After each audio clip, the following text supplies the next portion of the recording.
നന്നായി എണ്ണയിൽ വറുത്തു മുരിച്ച് ഇത്തിരി കരിവുള്ള ഭക്ഷണങ്ങൾ കഴിക്കാൻ ഇഷ്ടപ്പെടുന്നവരാണ് നമ്മളെല്ലാവരും ഇല്ലേ. ഒരല്പം കരിഞ്ഞു കഴിഞ്ഞാൽ അതിന് കൂടുതൽ ടേസ്റ്റ് ഫീൽ ചെയ്യും എന്നുള്ളത് കൊണ്ടാണ് കൊച്ചു കുട്ടികൾക്ക് വരെ നന്നായിട്ട് മൊരിഞ്ഞ ഭക്ഷണങ്ങൾ, ഒരല്പം കരിഞ്ഞ ഭക്ഷണങ്ങൾ വളരെയധികം ഇഷ്ടമാണ്.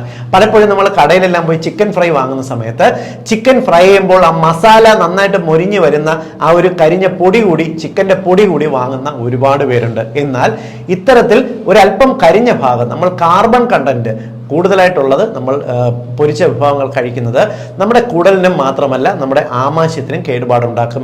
ഇത്തരത്തിൽ കരിഞ്ഞ ഭക്ഷണങ്ങൾക്കകത്ത് നൈട്രോസമൈൻസ് എന്ന് പറയുന്ന ഒരിനം രാസവസ്തു അടങ്ങിയിട്ടുണ്ട്.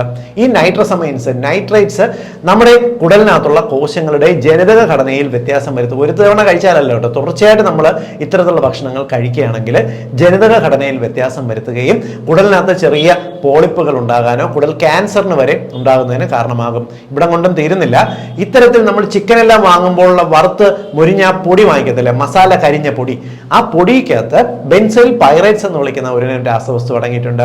അവ നിങ്ങൾക്ക് വിട്ടുമാറാതെ നെഞ്ചരിച്ചിൽ, പുളിച്ചു തേട്ടൽ, ദഹനക്കേട്, ഗാസ്ട്രോ ഈസോഫാജിയൽ റിഫ്ലക്സ് ഡിസീസ്, വയറിനകത്ത് അൾസർ പോലുള്ള പ്രശ്നങ്ങൾ ഉണ്ടാക്കും. അതുകൊണ്ട് ഇത്തരത്തിൽ കരിഞ്ഞ ഭക്ഷണങ്ങൾ വല്ലപ്പോഴും ആഗ്രഹത്തിന് അല്പം കഴിക്കാവുന്നതിനുപരി തുടർച്ചയായിട്ട് ഇത്തരത്തിലുള്ള ഭക്ഷണങ്ങളെ നിങ്ങൾ ഇഷ്ടപ്പെടരുത്.